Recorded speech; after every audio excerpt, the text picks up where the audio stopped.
Hello, everybody, and welcome. We got this episode of Super Mega Riftbound Podcast coming your way. Got a whole lot of stuff to cover. I was going to do a New Zealand accent to bring this into our tournament results here for today, but unfortunately, I am just not capable. However, we have a lot more in store for you, so stick around for this episode of Super Mega Riftbound Podcast.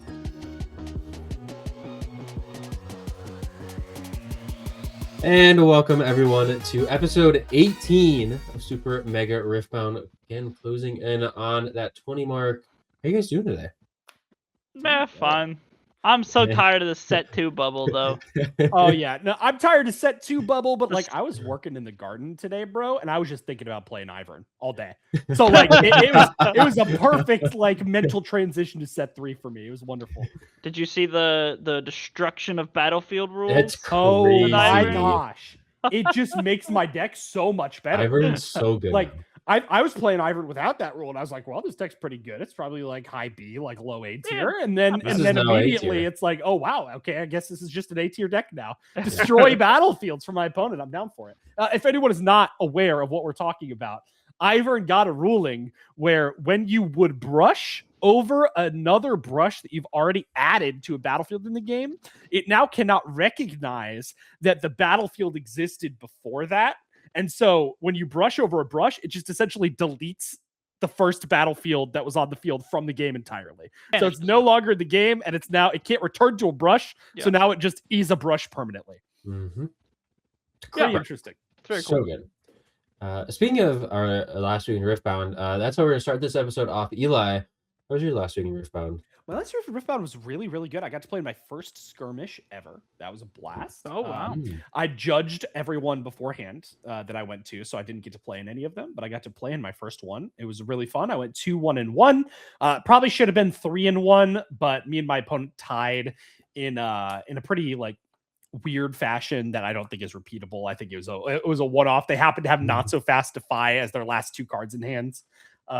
Against a very specific play that I was making. So we ended up tying instead of me taking that one. But 2-1-1 in the first skirmish. That was really fun. Played Tempo Ezreal, and then I played Tempo Ezreal at a local as well. Went 2-1.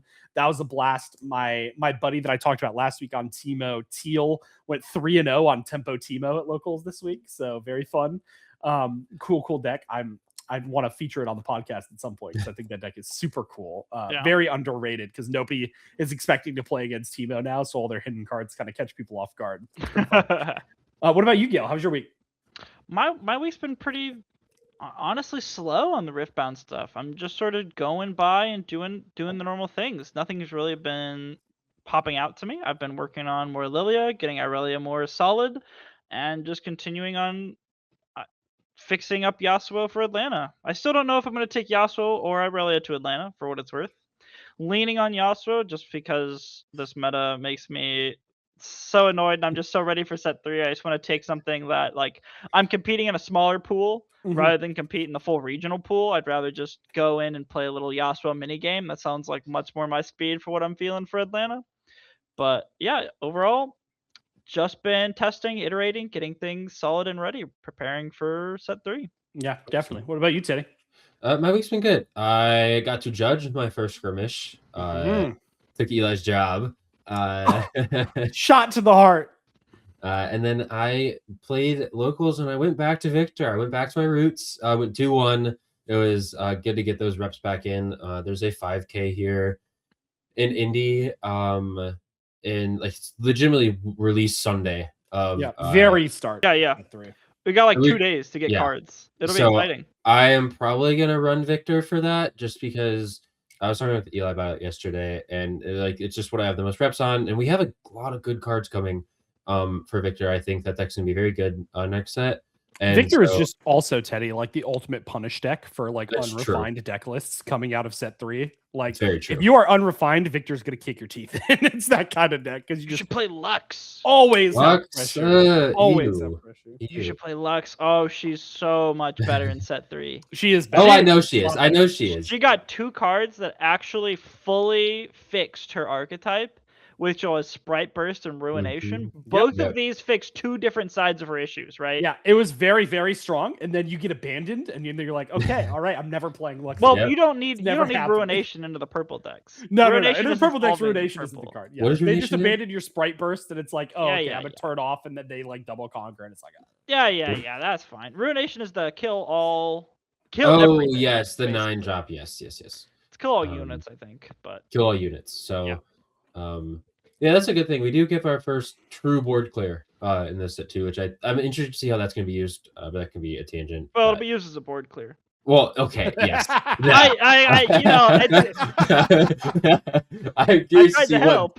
I'm curious to see what yellow decks are going to be playing. it is costed far too much, in my Yeah, opinion, to be 9 drop for efficient 3 board power. clear. But I think that Lux uses It's it the best out of it. Only good in Lux, yeah. I Yeah. don't think there's any other deck that wants to play it. I Correct. think Lux actively wants it though, which is good. I think it's actively fixing her sort of wide matchups. Yep. Against like an enemy yellow, instead of having to rely on like every bellows on curve, she can just sort of wait a bit and then Ruination everything and just start from scratch with her Vanguard Armory on board so that she starts outpacing the other tokens. Yeah. So I think she has really solid tools now. Which, sure, I mean, we can talk about Abandon, but how prevalent will Abandon be, really? We'll see. We'll see. I actually agree, though, Gail. I think that there's a lot less big spells next set that we're going to end up seeing, just as a cost of Abandon being in the game in the first place, not necessarily a cost of people adding it to their deck lists. So I'm interested. But then we do the classic TCG circle. It's like, oh, there's nothing to abandon, so I lose Abandon. Oh, so then I bring in big spells, so I abandon. We start to see that right now with set 2. There's a lot of talk about like, is Defy even good right now? And my answer is still always, yeah, it's good. That card's just good. Like there are some cards that will never be bad ever. I don't think. Defy on my arcane shift is actually what made me tie to the Azir player, because they not so fast in my Wages of Pain and then defied my arcane shift, and I was like, oh. I just think like there's always cards in every single color that are going to be like, okay, that card is more or less an auto include and can work in every single matchup. Yeah, those are called staples. Well, TCG, yes. Right? Yeah. So it's staple cards, and staples are definitely something that occurs, but staples will usually shift after a ban list or a set release. Yeah, like staples. Pop. Yeah, exactly. Staples will change up. So like Foth was obviously a staple purple card that is no longer a staple purple card because it got bans. And so you need to find new staples for your color if there are going to be new staples. And the game currently has some, like Stack Deck in purple is the obvious example. It's just going to be played in every purple deck. It's a staple card, going to be played in every purple deck until it rotates, most likely, unless there's a really big reason to not play it. And Punch when you're looking, is allowed to breathe now as well. That is very true. Punch First is allowed not to breathe in the world of Foth everywhere. Yeah, but now that Foth is gone, it can Punch breathe. First is allowed to breathe. But let's also talk about Ferris Forerunner, right? Ferris Forerunner is heavily allowed to breathe, especially into the amount of yellow that's risen up in the meta. Like there's a lot of yellow that has come out, and with yellow not being able to have access to the purple rebuke side of it, Ferris Forerunner just kind of sold. Hey, set 4, baby. Like, set 4, it's coming. Yeah, set 4, it is coming. But we're not quite there yet. Anyway, no. Long intro aside, we've got a couple of segments coming your way this time. We're going to move on to the next one here, which is going to be our New Zealand segment. We had a 10K tournament in New Zealand hosted up by Geek Culture. Got a couple of interesting results from this tournament, but the most interesting to people was that Draven came out on top and just continued its reign of dominance in set 2. Even after the bans, we had 3 Draven decks in the top 4 of the tournament. Absolutely insane. What is our takeaway from this, guys? 6 in top 8 as 6 in top 8, 3 in the top 4. Yeah. I think it's just the deck that people already had and were playing and practicing. It's hard to switch for a lot of players. And it wasn't like so awful to warrant a switch. So if you're a good player that was already playing Draven and didn't really want to change for the sake of changing, I think this makes a lot of sense. Iterating on a whole new deck takes time. These Draven decks don't even look like they've tried to accommodate for a new ban or a new meta, really. They're just sort of filling in the slots that we're missing instead of like reinventing itself according to what is now new optimal. I don't think these Draven decks look very optimal to me. I think they're just the result of this sort of twilight zone that we're in, where everything feels like it doesn't matter because it sort of doesn't, in a way. Where like we're in this meta for like a month. We have 2 pretty high end events in that month, but it's just a strange world, and I think Draven is fine into that. He's going to prey on other unoptimized decks that aren't ready for, the straight up power that his legend has. I think is Mhm. carrying a lot of this. But in general, I don't think Draven's a top contender of a deck in the meta. I know some people say it will, but that's I don't think it interesting. is. Yeah, That's very interesting. I think it's still pretty good. I think it's probably I still think like it's top 5 A deck. tier. Yeah.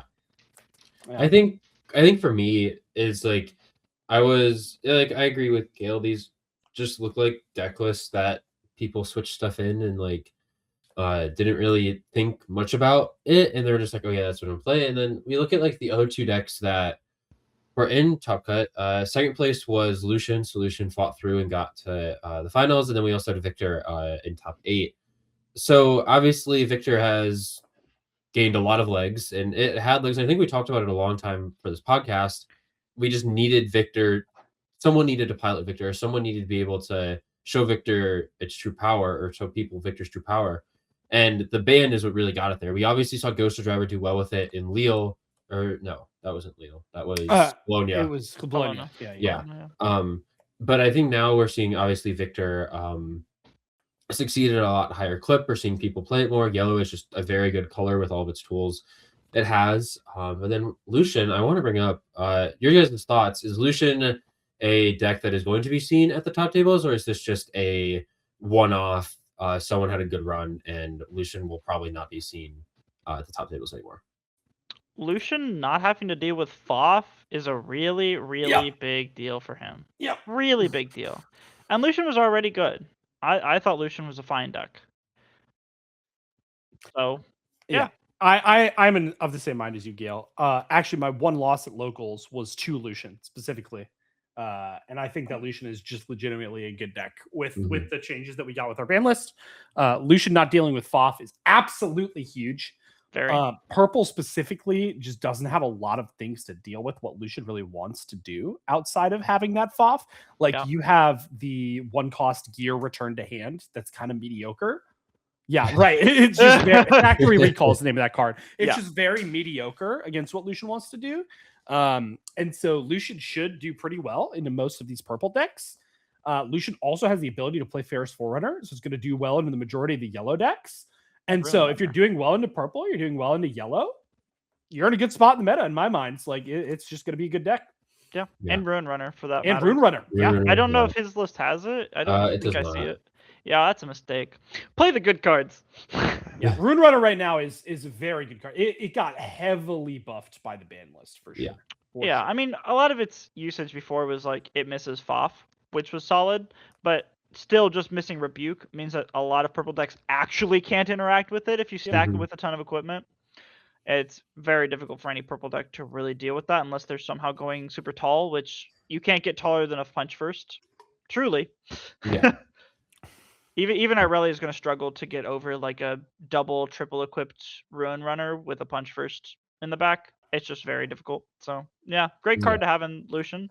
I think Lucian's a totally fine deck. I wouldn't be surprised to see Lucian take first either. It would not surprise me if that was a reality.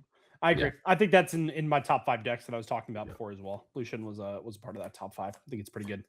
I have a question then. I'll propose. What I know this is early, and I know we're talking about metas. What if Leo, or is Leo been playing this weekend, or is it next weekend? It's next weekend. I think it's this weekend. Yeah.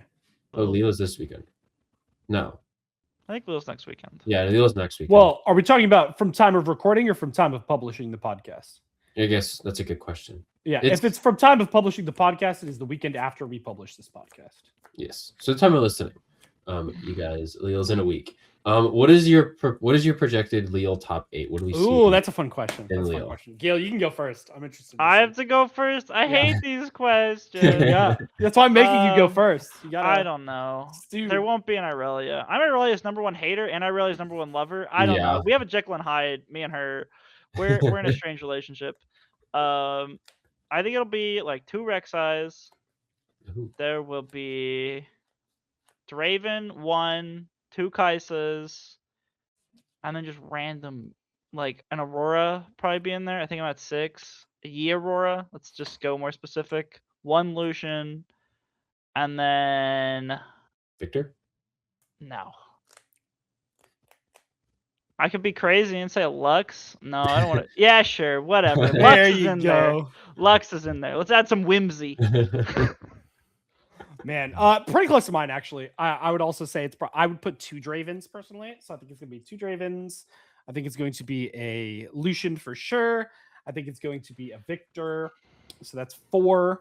I think it's going to be probably 1 to 2 Kaisas. We'll put 2 for now. So go to 6. I think it's most likely going to. I think Jax got absolutely neutered. I don't think we're seeing Jax near top 8 anytime soon. To be We totally shouldn't have honest even with you. seen him there at the first point. That's totally fair. But after these changes, I think Jax just got shot with a shotgun in the yeah, back of tough. the barn. You know what I mean? It's tough. But other 2 options, I also think is we're going to get a little bit of rogue. I'm going to put 1 Rek'Sai in there. Could also be 2 Rek'Sai. I totally see that point of view, Gale. So we'll put 1 Rek'Sai. Then for my off the wall pick, I'm going to put 1 Ezreal. Put him in there. Sure. Get a Do you think tempo. Rek'Sai's rogue? No, I think Rek'Sai's meta okay. now. No, I think Yeah. Rek'Sai's Okay, meta yeah. now. Rek'Sai's I just meta. didn't put him in the rest of the stuff. I have no faith in Ezreal.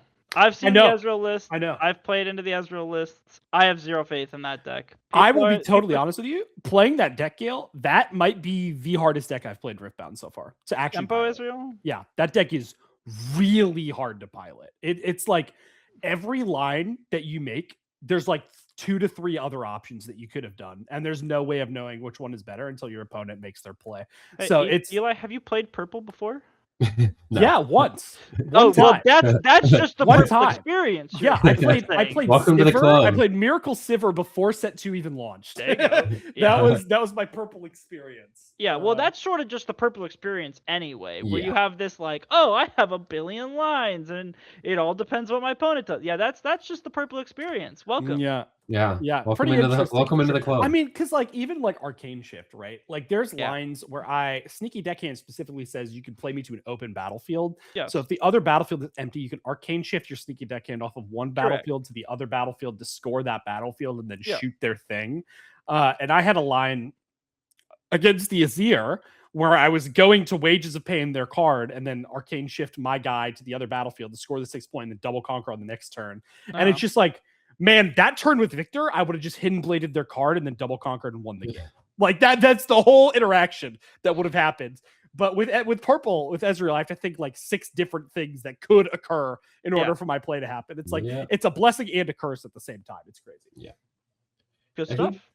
I think for me, I think it's 2 Kaisa, 2 Draven, it's 4. An Aurelia. I think there's going to be an Aurelia. I think there's going to be a Victor. I think there's going to be a Rek'Sai, and I think there'll be an Aurora. That's my 8. Sure. What? I don't know what Aurora. Ooh. No, you got to say one. Yeah. I think it's Aurora. If it's not Aurora, then I think I don't know. Probably Misfortune Aurora is the only other MF Aurora. But I think it's Aurora over MF Aurora. I think Rek'Sai is going to eat every Aurora deck alive. I don't think that is true. But I think that's at least my take on it. Really, Rek'Sai demolishes that matchup. Not as much as Victor, but it also demolishes that matchup. Yeah, it's fine for Yi in a way because he has Desert Call. Desert's Call is the pivotal card in that matchup. Yeah. Yi. So he's like able to sort of find ways through it. It's not awful. Bro, I was playing Rek'Sai at locals, and he played Rally the Troops off of Void Rush. So you get to play it for free, and then with the rest of his runes, he played. Is it a 3 cost? I thought it was 2 cost. I don't remember what Rally the Troops is. Rally the Troops is a 2 cost. Everything gets buff that gets played. It is a 2 card. Yeah. So and then he proceeds to play Vanguard with his Captain. Vanguard. No, it was it was Vanguard Captain and the 2 drop. Or no, it was the other 3 drop. Faithful Manufacturer. Yeah, so Vanguard Captain, Faithful Manufacturer. Everything gets buffed. You just lose the game. It was Bell's Breath them twice. Yep. And I was digging for it. I had a Creed in hand, and I'm like, okay, if I can flip over Bellows, and I didn't, and I lost. Yeah. Anyways, Moving on. Do we have anything else we want to mention about New Zealand or the meta? Just the fact that it's like this is a really early tournament, guys. So like take these results with a grain of salt because people, like Gail was saying, didn't really have a lot of time to test before this tournament went live. Yeah. But it is definitely really interesting to see Draven perform as strongly as it did. And if it I don't really believe that it'll continue like that in future tournaments, but if it does, it's definitely something to keep an eye out on because like we were saying, right, the legend is just a broken card. Like it is just a broken ability. It was always going to be a broken ability. They did not change the combat rules to actually change how Draven worked. And so it's always going to be a broken legend until it rotates out. So it's just very interesting results from this New Zealand tournament. Something to keep an eye on for sure. Yeah. All right, Gail. Is it time for an Epithet quiz? Oh, are we doing No. the Epithet quiz first? Yeah, we're doing the Epithet quiz first. Ooh, Okay, Epithet quiz. Are we ready? Doing the same thing that we've done before. We're starting easy, going medium, going hard. Come on, all we right? got this. You guys ready?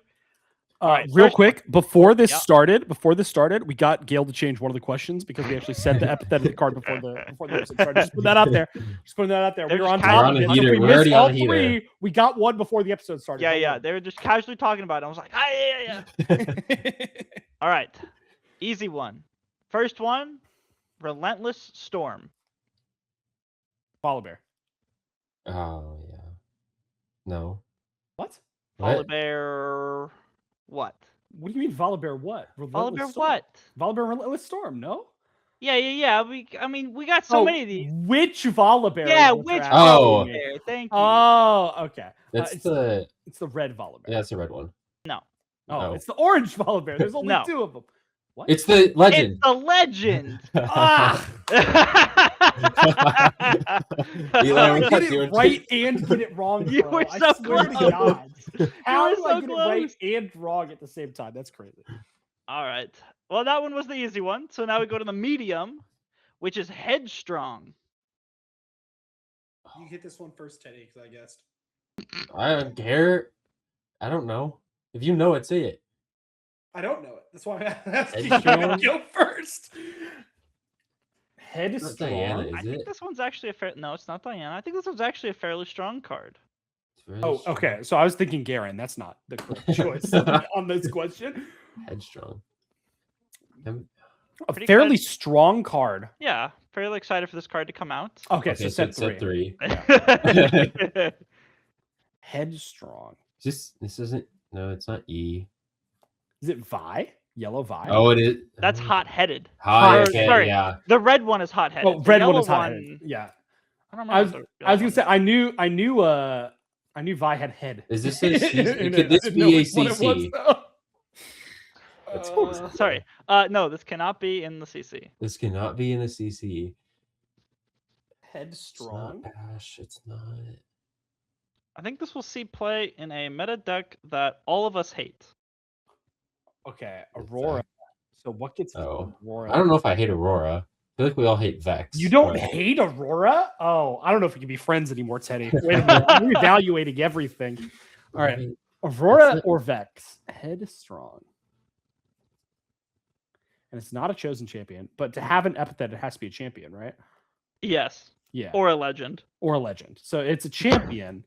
It's a It's champion, but headstrong. it doesn't have a. It's not Elder Dragon. And might see play in Vex. Mhm. Okay, we narrowed that down. So think about it, Teddy. Purple green. Yeah, I know. That's where I'm going. Yeah. Set 3.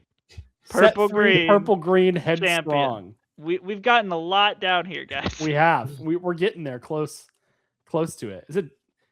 It's not Purple Diana. I don't think that's headstrong. No, That's no, Purple yeah. Diana. That was my first guess. and that's not getting played in Vex. Purple Diana is called No Longer Human. No, yeah, Oh, that's, yeah. I was gonna say, that's the super weird one that It's has like really multiple, Yeah, we're gonna like. a whole sentence behind that Diana.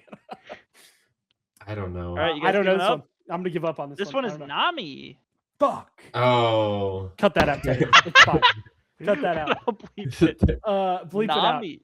Nami. Okay, I think that Nami's an excellent card. I think she's a really Segue, good I think that card. Nami is an excellent card. Yeah, like I her a actually lot. got That's cooked by a funny. Nami recently in a Leona deck. So Oh. I was trying to play it in Leona. I think Leona is actually like the worst deck it could get played in, to be totally honest with you. Like it just seems better at everything else because Leona Yeah. doesn't really like aggressive stunning. It Well, really likes like defensive stunning a lot of the time. if Is depending on how Nami's Leona's not the. built, to be Oh fair. wait, If Nami's she's not playing the Vex cat, is it? Mocking, Yeah, it'd if be you're fun. playing Vex Mocking, you have Vex on Or the board already. That's you have a Monch. True. Oh And yeah, if now- you're playing Monch. Yeah. Yeah, I think Monch is kind of a win more card, so I don't know about Monch, but it's cute. yeah, All right, yeah, the it's final one, the hardest one Oh, of gosh. the day. This is the hard one. This one is Expert. Oh, I swear I've read this on a card. Vayne. No, Oh. Is it Jace? nope. No, I know it's not Jace. Jace is like a wannabe expert. Victor is the expert. Ace is man of progress. Yeah, Yeah.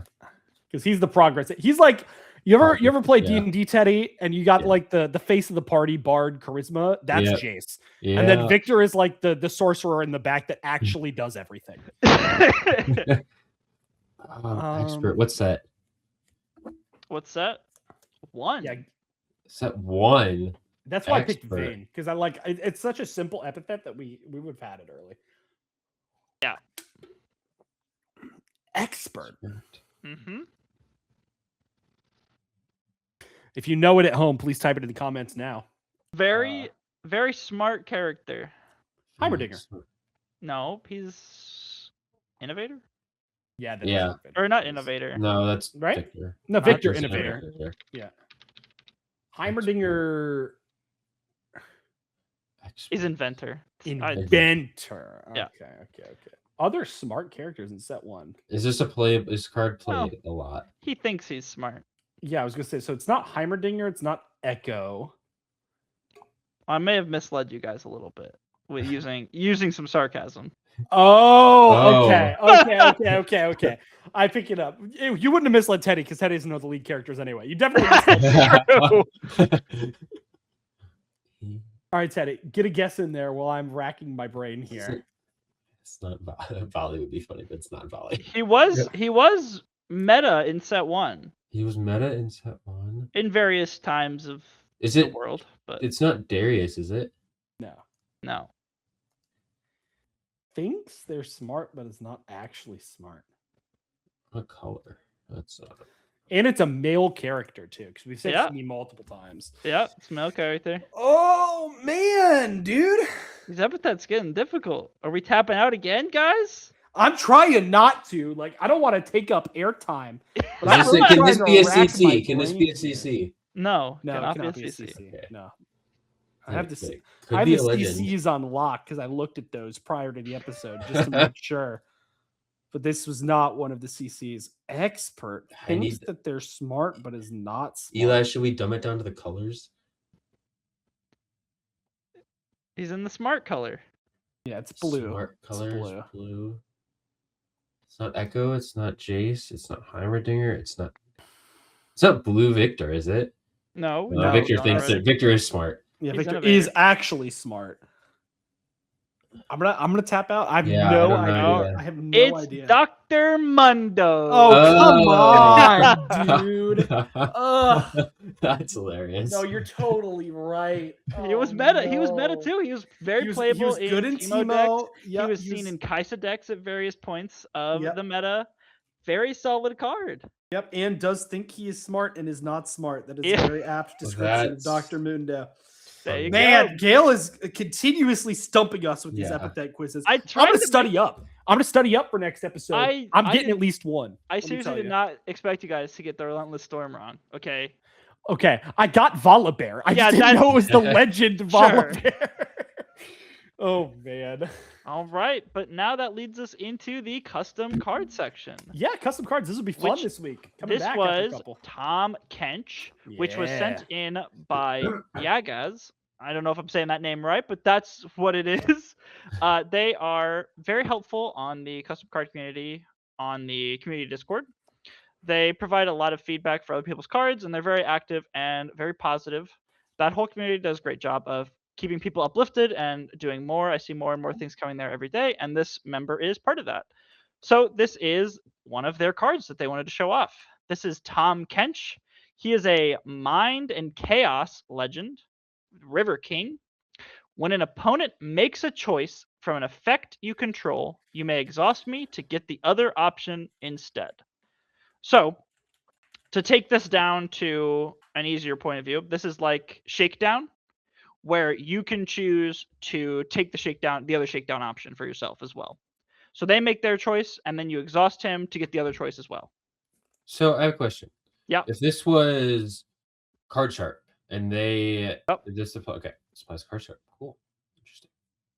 What was the question? That no, that was literally if this was Card Sharp? No, if it applies to Card Sharp. I think it's designed specifically for that Tom Kench card from the first set, right? That has Tom Kench on the art. Where Shakedown. It's, Shakedown. Yeah, it would if it was in those colors. That's Shakedown's not in the colors. You're right. Shakedown's yeah. That's green, right. right? Forgot completely. But that's the idea, right? But that's the idea. It's yeah, using similar those types idea. of cards, right? So this is the signature spell. This is an. Oh wait, we didn't talk about the legend. What do you guys think about that? Hold on, let's go back. Go back for a second. What do you think about this sort of effect? Besides Teddy, it being a little hard to parse. Yeah, you go first, Teddy. What do you think? Well, I've read over these cards. I feel like it's going to be a lot easier to explain or at least for our listeners, once we read all of the cards. But I do think this is a fun ability. I think you could get if you have the cards that are designed for it, and I think the CCs are very much obviously are designed for it, but are very tailored. And if you had a package, you already have blue, which is Card Sharp, and you have probably other things that would be made in a set around this. This could actually be a very fun legend to play. Yeah, I think this is an awesome multiplayer legend. Yeah, there you go. Like, I think this is a really, really cool design for a multiplayer legend. If we're focusing on that aspect of it, I would need to be convinced with some really powerful cards that have this kind of ability to be able to make it into a legend that you think is going to be playable in 1v1. But multiplayer wise, I could completely see the vision. I think this is an awesome legend. He can't play party favors. He can't play party favors, unfortunately. That's a big problem. Okay, so now we're going to go on to the signature spell. This is an 8 energy, 1 power spell, Devour. Choose an opponent. They choose between friend or foe. If they chose friend, banish any number of friendly units, then play them, ignoring their energy and power costs. If they chose foe, banish an enemy unit, play it, ignoring its energy and power costs. Under your control, it gains temporary. So I feel like one of these options is way better than the other. I was about to say the second option just seems awful. Yeah, I'm with you. You do get to choose the enemy as the Tom Kench, but still, it's like a 8-1 vengeance. I think it at least needs accelerate, or not accelerate. It needs ready. to enter ready. Yeah, for sure. I would agree with that. It does get play effects, so that's kind of interesting, right? Yep. So if you take their Mind Splitter, it's like you're getting the Mind Splitter effect, which is cool. But yeah, I think the friend option is clearly the friend is such strongest. You're not in yellow, so you can't like sacrifice the card that you're playing off of it either. Like there's not really a way, or hidden blade it. There's not really a way to take advantage of this unit and these colors. Yeah, and I mean it already has temporary, so it's like it's gonna die regardless of what happens. So it's good removal, but it's also like base speed and very expensive. So we're spending our full turn to deal with this one unit that they have. Feels really weird. And we're focusing on this aspect because this is the one that they're going to choose most often. Yeah, but with Tom Kench, you get the friend option, right? You get both. You're able to take both with the legend. Yeah, so I think in the realm of Tom Kench, because it's a signature spell and it's never being played outside of Tom Kench, this is a cool card for sure. I think it's overcosted. Yeah. I think it's fairly overcosted, but I mean the first ability is really broken. Like it's really, really good. It essentially makes you build your deck in a way where you're just going to play a lot of ETB effects, in order to take advantage of this signature spell. My worry is that you're just going to get to the point. This is not an action or anything, so you're playing this at spell speed 1 essentially, and there's just. You're going to have to get into a position where you have enough cards on the board for this kind of effect to matter. And that means really not interacting with your opponent in a meaningful way. So I'm not completely sold on this signature spell, but I think it's a very cool concept. We see these effects a lot in Magic, right? And Yeah. from my knowledge of Magic, they're most useful when they're used to dodge removal. A lot of the time. Yeah. There's actually a deck in Standard right now in Magic called Bant Airbending. Yeah, that's what I was thinking about.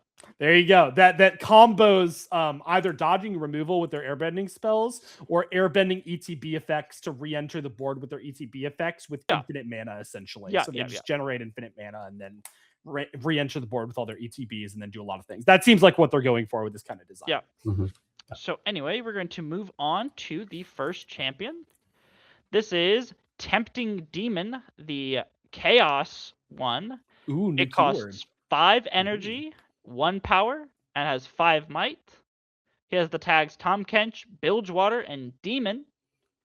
And they are introducing a new Tempt keyword, which is essentially just this choice option where they give you 2 options and the opponent can choose one. In this case, it's Tempt, Card, or Grave.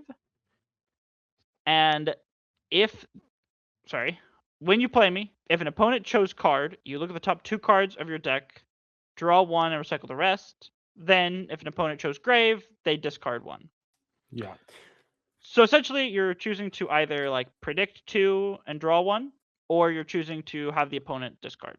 The opponent's choosing. The Tempt keyword specifically is an additional cost. to the card. Correct. Got it. Okay. And they choose between drawing a card or returning a card from trash to hand. You and that opponent get the effect chosen. Okay. Really interesting. Yeah. Really interesting. I think the temp keyword is fun. I think, like Eli was saying at the start of this, I think this is very well built for multiplayer. I think you can play this and kind of use it to come back in games if you need to kind of like limit someone who's gotten too far ahead and make them make decisions. And obviously you have the legends, you're able to really get both of these no matter what. But I think it just obviously depends on what your opponent chose. But either way, you're going to get both. So I think that's really nice. Yeah, I really like the tempt keyword. I think if, like I said, like if this had a package of like other cards that had tempt on it, really cool. Other than that, I could not see this being played in standard. I don't know if do we have a word in this game for that, or is it just standard at this point? People are just calling it whatever. The game. And the game that works. But I think this is, again, great card in multiplayer. Other than that, not doesn't excite me for like 1v1s. I think my main problem with this whole package is it's really breaking KISS fundamentals. For those who don't know KISS, it just stands for Keep It Simple, Stupid. And I feel very overwhelmed when reading all of these and trying to figure out what is going on with them. I think just simplifying it all a little bit would help, just to make it more streamlined and even on what it's actually doing. Like in this card in particular, what are they called? The parenthetical instructions are including like different aspects of the card that the actual rules text doesn't have, and that's very unclear.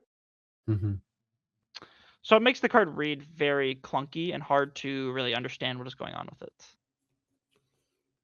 I understand that for sure. I think that the thing that kills this card is actually just the power cost. I think the power cost is makes this card pretty unplayable. If this card didn't have a power cost, I think it's probably fine.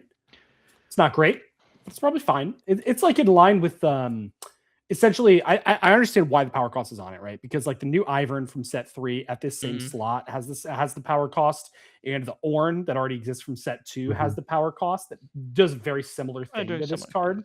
Yep. Honestly, I don't think either of those cards needed the power cost either. They just tacked them onto it. So, and they're not playable cards currently in the game. They could have tacked that power cost in the Vex or something. Yeah, that would have been horrible. But without the power cost, I think this is at least a consideration. With the power cost, I think this moves into the unplayable category. And moving on to the final champion, this is Two Coats, Tom Kench. Cool art. Very cool. The Mind one. He is 3 energy, 1 power, 2 might. He has Tempt, 2 gold, or card. They can choose between playing 2 gold gear tokens or drawing a card, and both you and the opponent get the effect. So if they choose gold, you both get gold. If they choose card, you both draw a card, etc. He has an activated ability that costs 1 energy and exhausts him. As a reaction, the next time an opponent would make a choice from an effect you control, you make those choices instead. This still Interesting. counts as the opponent making the choice. Very interesting. Overall, this one looks really slow to actually get the Yeah. value of it. Symmetrical effects are not... They are useful, except when they're resources that are generally valuable to both players. Like 2 Yep. gold and a card are both valuable resources to both people. No one, like, you can make better use of it than the opponent, but the opponent's generally going to make more use of that because they will have access to the resource first. Correct. Especially in, response to gold. Gold in particular is pretty big in that regard. That's why Card Sharp isn't exactly symmetrical. He gives you 2 to their 1 because them getting 1 is more valuable than you getting 1 just because of how early they get it. And him needing to untap for his reaction effect means that you can't move this unit. You have to use his exhausting as part of this choosing thing, and it's just really slow. It's also costing 1. He costs a power. He's low might. It's really tough. Yeah. I think my gut reaction was just, if you're you could technically play this going first if you wanted to, or if you went second on your turn 1. That's what I meant to say. And then like you said, Gail, either they're gonna get the 2 gold or they're gonna get a card before you early in the game, which is super valuable. They will most likely choose gold that early in the game. I don't see, unless they are looking to card or looking for a card, getting 2 gold that early is really good.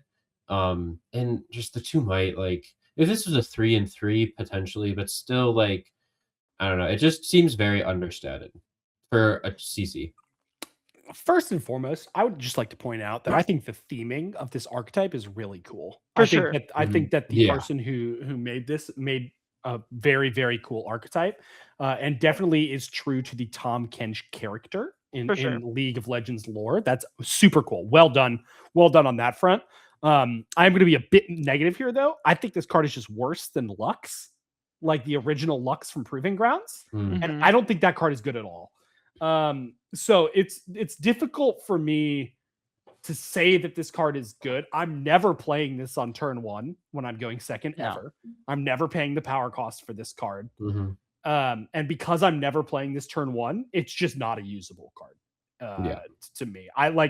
I said that the last one wasn't really a good chosen champion. I would play that last chosen champion over playing this card for sure. It's too slow. I think the tempt being symmetrical is rough. It's very rough. And I think that having the energy on the reaction is also incredibly rough. I think that probably just needs to be an ability that does not have the energy. People who make custom cards really fall into 2 camps. They either make them incredibly overpowered or they make them underpowered.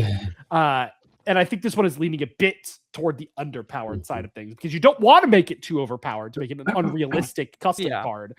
But you're also, this just power balance wise, this dies to Falling Star. It doesn't have deflect. There's no downside from your opponent. This is an example of a card that could have deflect and be totally fine having deflect. I also think there's maybe a chance, I understand the exertion cost. They were trying to make it evenly powered, but maybe you don't have to exert it. You still just have to pay the 1, or maybe it's a pay 2. I don't know, something like that. I feel like pay the 1 would be broken. Agree. That's true. Yeah, just pay the 1 true. is scary. You would just have to tap it. That's probably true. Yeah, just pay the. So I know you don't play Magic, Teddy. In Magic, whenever there's an ability that says, mana, do this, it's called a mana sink. So you can mana sink your action and spend as much mana as you want to do that action over and over and over again when you have nothing else to do on your turn. And mana sinks are very difficult to balance in Magic, because when you have a mana sink, I can make infinite mana and then infinitely do my mana sink in Magic. This game doesn't have a way to make infinite energy yet. Yeah, I hope that it never does. Well, we do. We actually do. It's just convoluted. It's very convoluted, and I'm hoping that we never get an actual way to make infinite energy in this game. But it's kind of scary to print mana sink. So I would say that you probably just have to tap this card instead of just paying. Yeah. on regards to the like two camps of custom card makers, a lot of that is just because there is playtesting that happens. Yeah, Usually in like a design group, you have both of those people present and they balance each other out. When you Mhm. make a custom card, you can't have this clash of ideas and personalities that make things better. You just have your one flawed brain that you have to deal with all the time. So I'm the type that makes it overpowered. I want to see as much toxic things as possible in my custom cards. And it would be really helpful for me to bash heads with someone who just wants to make things way under. And that's how you I get make a things good iterative underpowered, process. Gale. I'm right there. I like if I make a custom card, it is always underpowered to what it probably should be. Because it's just hard to get the balancing right. You're totally right. Yeah. Like it's just you don't have the full team behind you to like test all of these cards and things like that. And that's why we've seen other games like when there's a really good custom card maker in the space that like consistently makes awesome custom cards, design teams have hired them in the past, like directly to the design team. I know it happened in Hearthstone and it's happened in a couple of other games as well, where it's just like, man, they really are on the money and they haven't had any testing behind them to really get to that point. So it's a hard balance to strike, but that's what game design is, right? It's a learned skill, something you got to hone. Yeah. So anyway, thank you to Yagas for sending these in, and I appreciate you for being such a positive member of the custom card community in general. And I hope everyone has the chance to get their cards reviewed by them. Yeah, absolutely. All right, moving on to our last segment. We have a little bit of news to talk about just to wrap up this week's episode. The first one I want to talk about is we got our Unleashed Nexus Night promos. We have a chase this set. It is going to be the Lee Sin centered that has all of the card text centered, which again, we saw this, I believe, at a PAX conference or a PAX event. We saw this spoiled. We didn't know what it was for, but we saw it. And we are confirmed this is the chase for this set, which I think is a great chase. I love this. But then as for the cards, I can read this. I don't even know if I can read these. But we do have more Poros. We have our Manadork. Not Manadork. Yeah, Manadork. Dragon Soul Sage. Dragon Soul Sage. Dragon Soul One of my Sage. favorites. Yep. We have a lot of fun stuff here. Gale, you get your Fat Poro. Yeah. Fat Poro Church Fat Dwellers. Poro Church. All the Poros from this set, actually. I know. Every Poro that was printed in set 3 is in this. I was talking with, we have one of our locals that collects Poro promos, and she was up in Shout out arms. Candace. Yes, she was up in arms about the fact that we didn't get any Poro promos in set 2. They just skipped them. Plundering Poro. No. Was it just Plundering Poro? Or was it more? I think what ended up happening, Teddy, is I think that they cut the Poros to put in the Proving Grounds cards. Oh yeah, because we had the Proving Grounds ones last time. I am almost like fully confirmed, like headcanon wise, that like we would have gotten the Poros if the Proving Grounds cards didn't have so much up in arms about them being short printed. That's why they have overnumbered now. We got to make up for it. Exactly. Now we got the overnumbered Poros, which, by the way, everyone's so pissed about that. They're like, "Oh my god, I'm gonna pull a $20 overnumber. Feed me the Poros. Yeah, Sell them all to me. I will take them, please." Yeah, I'm not the biggest fan of them. I think they're a lot samey. And They are. if you put one on the table, my biggest issue is that I won't be able to tell that apart from a glance because they all have very similar styles, and like I won't know what that Poro is really. Strategy. That's not okay. You're the type of person to put your lands in front, right? Yeah, 100%. Put my lands in front. Oh my god, my 1/1 is hidden in my land somewhere. Yeah, you gotta remember it's there. But I think in general, these promos I'm really disappointed in. Yeah, I think having the same rune arts as set 2 that is my like biggest pet peeve, dude. huge You hit it on the miss. head. I will say they have confirmed that they are going to change them every set moving forward.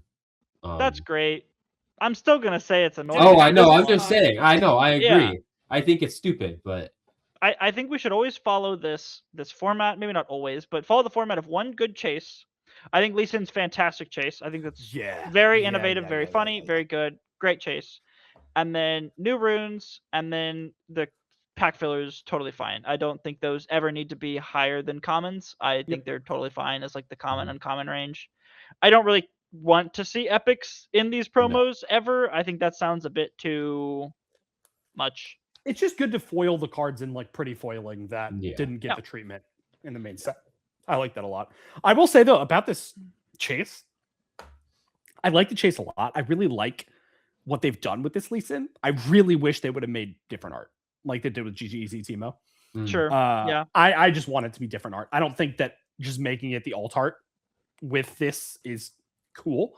To be honest with you, like I would have liked like either a different Lee Sin skin or maybe like an homage to like a Lee Sin moment from League of Legends history or something like that. Like you have like Lee Sin kicking someone or something like that. That would have been really cool. Just something else. Like I'm thinking like, you know, your typical like Lee Sin Q in flash behind kick play, like that, like something that just evokes Lee Sin. Because Sure. in the with what we saw in the first set, like none of it really screamed Lee Sin to me. Other than just being the art of Lee Sin. And Dragon's Rage was a cool signature, but I really would have liked different cool art on this. That kind of kept in the frame of GG Easy Teemo being like a meme from League of Legends. Like this is a good meme with the centered, but I just think different art would have been awesome. I think to me that plays into the gag, right? Where it's like you show up with this as your chosen champion, it's not obvious that it's the centered one. So it's like a joke that like creeps in on you. That's you know, fair. it's sort of how I feel, because it's not like it's not putting itself out there as a different thing. It's like this is revisionist history. This is centered Lee Sin, right? Like, so to me, like that's part of the joke. Yeah, no, I get it. I get it. It's definitely two different camps. I'm just like, man, I want them to bring in some cool League of Legends lore in these cards. We haven't gotten that yet. Yeah, for sure. See him ward hop. Right, like a ward hopper, like freaking Zed in set 4 when he's supposed to come out. Like Zed Xpeke versus Faker Zed thing. Sure. Like that would just be so cool. I would love that. It's like an in joke for these cards that you're not really gonna pull. Like they're gonna be every so often. Yeah. Well, I also saw something like we were actually talking about this earlier about like Zed and Faker cards in the indie Discord, and like it wouldn't be promos, but like you could do like arcane boxes that are themed around these like League of Legends players. That would be sick too. I would take Like, that. I would 100% take that. Like I don't know, what is this Faker play? I don't follow League like that much. Does Faker play like we gotta get you on League of Legends. Yeah, I know. Does Faker play a specific champ? Zed no, so generally. pro players will play every champ. Zed is just the character that has the most iconic Faker moments. Okay. He has a Zir as well. Ari and Rise are a lot of his big ones. Yeah, Orianna is very good on Orianna. Sure. Singed Mid is another Faker pick. That's a crazy one. That's fun. But something like that, we're able to like combine these two guys or these character and this player, and then say, okay, yeah, this is like a card you can get. But that's a conversation for a different day. The final thing we're going to talk about, if you guys haven't heard of Robert Riftbound Stanley, he is a high market TCG broker. He basically deals with all of these best of. He's the guy who people have just been giving their best of their champ cards to and selling them. And we had the biggest Riftbound sale, the champion card from Sean Dwally, who won Houston. The misfortune went for $100,000. And we also had a champion Blade of the Rune King 104. It was not specified of whose it was, but one of these went for $40K. So we are now seeing these high money cards go for a lot of money. And I think something that this just confirms is like, if they keep changing these and it's like they're new ones all the time, to keep rotating them, and they will. They will. Yeah, they will. As any trading card game would, there's a ton of money incentive if people are willing to buy these cards. And these are lowest tier, right? Like these are the lowest tier Riot sanctioned events that we will ever get, right? Maybe not ever, but you know, I love hyperbole. But like we still have nationals to look at, the actual regional championships. These are just regional champion qualifiers. Yep. So we still have regional championships to see what the pricings for that looks like for these. And then we still have worlds later. So this is like a drop of what I think we can expect to see. Yeah. I think the world's prize, if it is a unique special card, which I imagine it should be, or what have you, I think that could go for 5 times this, maybe more. You know, I think there is an insane amount of money in the very top end of this game. Yeah. And that's crazy. Like that is absolutely insane. It doesn't compare to any other game. No, that I know of. so valuable to the game in general that these cards are selling for these prices. Like, I don't think if you haven't played other TCGs before, you're not going to really like clue into this, right? I know you haven't, Gail. So if you haven't played other TCGs before, you're not going to really clue into this, right? But this is the exact thing that the game needs to stay alive at a competitive level, because the thing that a lot of TCG analysts were talking about when we came into the best of prizing, right? They're like, man, the best of prizing is an excellent idea. Everyone is just going to chase the best of cards. No one's going to try to win the tournament. It's a problem. No one's going to try to win the tournament. Everyone's going to try to chase the best of card. So you're not going to see what the best meta decks are at all times, because everyone's just going to try to win the best of. Yeah. Now, you are certainly going to try to win the tournament, because my God, 100K for a top end prize card plus reel it back a little bit, because that's the 1 of 1. Oh, no, 100%. Oh, the 1 of 1. Yeah, the 40K for the other, but it's 100K added, right? Because let's look at it, right? So you've got 40K, say, for this Blade of the Rune King. And then you've got your best of, because you've won the tournament. So you always automatically get the best of for whatever champion you're playing. On top of that, you get the mat. Yeah. Right?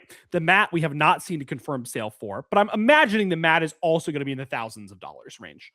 If, tens. Yeah, most likely. Yeah. Right. I'd expect like 15K is my bet. So if your ROI for winning a tournament is like $100,000, conservatively, just depending on what happens, right? Just whatever the market does, $80,000 to $100,000. That is insane. That is like absolute for a regional qualifier. Yeah, that is absolutely crazy. No game touches that. Like Pokemon is probably the next closest game. Pokemon and Magic, that do cash prizing, right? So you're winning the cash on top of it, because you also win $6,000 from winning the tournament. Yeah, at the regional qualifiers. So but that's a drop in the bucket. Yeah, that's like nothing. 6K on top of it, but it's nothing in the grand scheme of what these prizing is worth. Yeah. It doesn't come close to any other game. So because this game has had this kind of tiered, confirmed sales from a broker that is trusted in multiple TCG communities, every competitive TCG player that is trying to make a living off of their card game is now going to play Riftbound. Yeah. It is just confirmed. Everybody's going to play Riftbound, because it is just so incredibly profitable to not only win the tournament, but even place well at a tournament with the best of champion prizing, right? So now you have multiple goals to try to attain in every tournament. This is a huge boon for the game. I'm very, very happy to see these sales. Yeah. And I think the biggest thing is like Dwali, who won, he made a post, and if I'm not mistaken, he quit his job. Yeah. And is going full-time in Riftbound. And obviously 100K is like, obviously you have to think taxes and all. He's not getting like, I believe Robert takes 5%. He's said it in the past. So obviously not getting exactly 100K, but still getting a healthy amount of money that can last you for a long time if you're trying to stay in like doing this competitively. And obviously, if you're winning, like comparing this to Pokemon or Magic or even Yu-Gi-Oh, nothing. Don't even bring it. I got top 4 at Nationals for Edison format in Yu-Gi-Oh and want to fucking play Matt. Like, sorry, I gotta stop. Bleep it again. It's fine. Don't even compare Konami prizing to this. It's not even. But like, none of these games are like, so like, I'm just saying Yu-Gi-Oh because it's associatedly a top 3 game. Like when you think of the big 3, it's this. But then when you have something like this that is so impactful at the RCQ level, we're talking about if people are going to now go, like Eli, you said, people are going to try to win these to qualify or like to even place in the top. Gail, have we confirmed what regional championship is from Houston? Have we got any confirmation on who made that? Like, did the top 64 make it? Top 64 should make it. Yeah. Okay. So like people, they're gonna gun for top 64 because then they know, okay, they qualify and they can go try to win these more expensive cards. Like Gail, you'd be in that seat where like you get to go play at regional championships and qualify for cards that are going to be 1, 2 times, 3 times more expensive than these cards. And it's like, no, like Eli said, no other game compares to that. And it's crazy to think about, like, everyone's going to try for these now, and everyone who wants to take these games seriously is going to, because it is life-changing money that comes from these. And we are already like impressed by. I mean, the best of was already life-changing. Like, for me personally, it was life-changing. So it's like, it's good to see that the pot is able to be shared very well down. So I'm excited to see this. Now, one question that I do want to pose is that when we had Houston pricing out in the first place, a lot of people were upset on the nature of the pricing and how a lot of it was top down. Or sorry, top heavy. Top Mhm. heavy. Does the price point of the top heaviness change your outlook on the pricing structure being that top heavy? Not at all for me personally. Nope. It Me does either. not at all for me personally, because the first place prize is only worth what somebody's willing to pay for it, right? Sure. So it's not Riot sanctioning a certain amount of money to be paid for this card. It's Sure. the collector's market determining Yeah. what this card is going to be worth. Mhm. And that's totally fine. Like Riot had no way to know that this card was going to sell for 100K. That's And they unprecedented. probably did not Nope. even think No. about it. No, it's completely unprecedented in a card game like this. Like, most likely, I think like other prize cards, we're talking 20K range, like 20K, 25K, which is still a lot of That's money. a lot. It's a Yeah. lot of money. Nowhere near $100,000. Like that's a fourth of $100,000, fifth of $100,000. Like, so I don't think that it's on Riot to change their price support just because an independent collector is going to pay this amount of money for it, Mhm. which they're going to because League of Legends is one of the most popular IPs in the world, right? So with it being one of the most popular IPs, it makes sense that there's going to be a collector's market for these cards, and it's going to be some big money players all coming in to vie for these. I think one thing I will say is Misfortune is obviously a very popular character from League. Mhm. We need, if these cards have to be more like the same level of popularity. I think one, like we'll see Jinx, we'll see like those level of popularity. If we get those, then it's also going to go for money, because if it's like what's an unpopular character that we have right now? Skarner. Yorick. Like, Yeah, okay, both those are good. Both of those are good choices. I'll take your word. Like if you get stuff like that that's unpopular, that people don't like, or even if like Teemo, apparently like Teemo's like one of the most Oh, hated. Teemo's super No, popular. Teemo's incredibly popular. Yeah. It's a Isn't it, meme. like- It's a meme that Teemo's Okay, hated. okay, Yeah, well, Teemo Um, is hated. Yeah, yeah, that's what I'm But saying. Like, hated in a good way. Yeah. okay.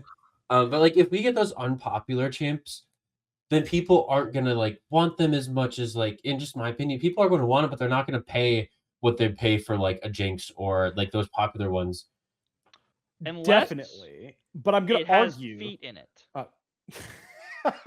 Also, before you give me Prestige Briar Toe. Oh Championship. my god, that That's would what go I'm talking about. insane in the collector's market. Let me tell you, holy! I think Teddy, they just have no incentive to make these champion cards anything but the most popular champions. No, yeah, I know. Yeah, And- so like I just don't see that happening until they've really exhausted all their options, and before they go into the depth of the well that is Yorick and Skarner, they're probably just going to reprint the popular champions in these. They'll You know what I reprint mean? them in a different art, and Exactly, and then I think they'll do that. So I think that also the thing is, like, we saw Blade of the Ruined King go for 40K. That's not a card that's played like at all. no, it is a very iconic League of Legends item. Okay, Yeah, that's fair. yeah. Very, The very That is fair. Blade of the Ruined King is like super lore heavy on Yeah. Okay. its implications. That being said, that card's also like fine. Yeah, It's not. fine It's, card, like, it's fine not card. bad, It but will it's not see like it will see play in the future. It'll Yeah. see more play Every- than MF Bucking. Mark my words, every legendary weapon out of set 2 will see play at some point. I think every single Probably. one is playable in its own like deck archetype. So Yeah. we'll see. All right. Well, that was our. Gil's trying to think of one to I'm trying to- contradict, and he can't think of one. There. That's a good sign. I mean, I do like Z Drive a Uh-huh. lot. I like Blast Z-Drive Rights a already saw lot. play. It's good. Z Drive is good. Blade of the Ruined King is good. Bone Shiver. Bone Shiver's Bone not Shiver's legendary. fine. Bone Is Shiver's it? like fine. Is Bone it- Shiver's Shiver uh, legendary? Yeah, he's an epic. He's an epic. Oh, And well, Bone Shiver's okay. also like just a solid Shiver's fine. card. Yeah, it's fine. Skyfall. Oh, Skyfall That already already seen sees Oh, play. yeah, there's these play. Yeah. I'm just naming them now. Yeah, so Um, I think I'm right. I think every legendary weapon is Is just GA Spell, rare? Spellsonger's just waiting. Spellsonger. It's waiting. It's just waiting with bated breath to just be absolutely Yeah. cracked. Yeah. Like, It's waiting. I remember we thought Spellsonger was gonna be good in Aurelia. I did not think. Did I say that? I said it'd be fun. That might have been me saying that. Never mind. I said it sounded Um, fun to have 2 deflect. Fun, good, whatever you want. Anyways, that was episode 18. Oh gosh, shut up. Oh god. Shut up. Oh It's done god. twice. Deflect 2, stun him twice. Trigger. That was episode 18 of Super Mega Riftbound. We hope you all enjoyed. Let's do it again. Eli, where can we find you guys or find you on the interwebs? Hey, I will be multiple people if you want me to, Teddy. No worries. Battle-tested TCG everywhere you're looking. I'm going to kick it over to Gail, who has a different answer this week than last week. Oh, yeah. Last week I was Gale Wins with 2 S's on Twitter. This week I'm Gale Wins with 2 S's on Twitter. X. There you go. Yeah. And I'm also on YouTube with Gale Wins Riftbound. Awesome. You can find me at Limited Teddy on YouTube and Twitter. You can find us on Twitter at S or X, whatever you want to call it, on SM Riftbound, TikTok, Instagram, and YouTube, and Super Mega Riftbound. In the next month or so, we're going to start pumping out more content on YouTube. So make sure you subscribe there. Lots of fun stuff coming down to the pipe. We'll see you guys next week for episode 19. Enjoy the rest of your weekend. Shout out Spotify. Bye.